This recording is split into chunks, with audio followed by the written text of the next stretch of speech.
Inserting class 9th சயின்ஸ்லேருந்து describing motion around us டாப்பிக்லேருந்து example 4.5 sum பண்ணலாம் பாருங்க. For a vehicle starting from rest and speeding up, the data for position and time are given.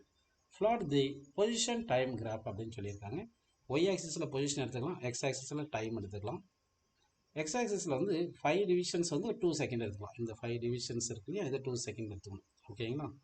அப்போது each division எவ்வளோ வரும்னு சொல்லுங்கள். 0.4 second வரும் அப்படின்னு அர்ஜும் பண்ணிக்கலாம். ஓகேங்களா?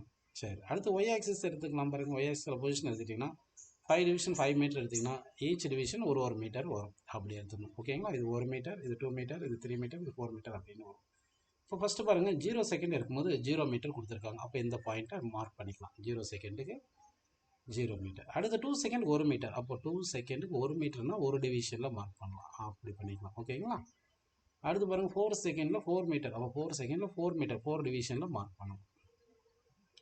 அடுத்து 6 செகண்டில் 9 மீட்டர். அப்போ 6 செகண்டில் 9 மீட்டர்னா 5க்கு அப்புறம் ஒரு 4 டிவிஷன் எடுத்துக்கலாம். அப்போ 9 மீட்டர் அப்படின்னு வந்துடும். அடுத்து பாருங்கள், 8 செகண்டுக்கு 16 மீட்டர். 8 செகண்ட் 16 மீட்டர்னா 15க்கு அடுத்து ஒரு டிவிஷன் எடுத்துங்க, 16 வந்துடும். அப்படி. ஓகேங்களா? அடுத்து 10 செகண்டுக்கு பாருங்கள், 10 செகண்ட் இங்கே இருக்குது. 10 செகண்ட்லேருந்து 25 மீட்டர். அப்போ 10 செகண்டுக்கு வந்து 25 மீட்டர் போட்டிங்கன்னா இங்கே வந்துடும். இந்த பாயிண்ட் மார்க் பண்ணிக்கிங்க. 12 செகண்ட் 36 மீட்டர். 35க்கு மேலே ஒன்று எடுத்துங்க, 36 அப்படி வந்துருக்கு. இப்போ இந்த மார்க் பண்ண பாயிண்ட் எல்லாம் இருக்கு இல்லைங்களா, இதெல்லாம் அப்படியே கனெக்ட் பண்ணுங்கள். அப்படியே கனெக்ட் பண்ணுங்கள். இதுதான் அவங்க கொடுத்த கிராஃப். இதுதான் அவங்க கொடுத்த கிராஃப் அப்படின்னு எடுத்துக்கலாம். ஓகேங்களா? இதுதான் என்னது பொசிஷன் டைம் கிராஃப் அப்படின்னு எடுத்துக்கலாம்ப்பா.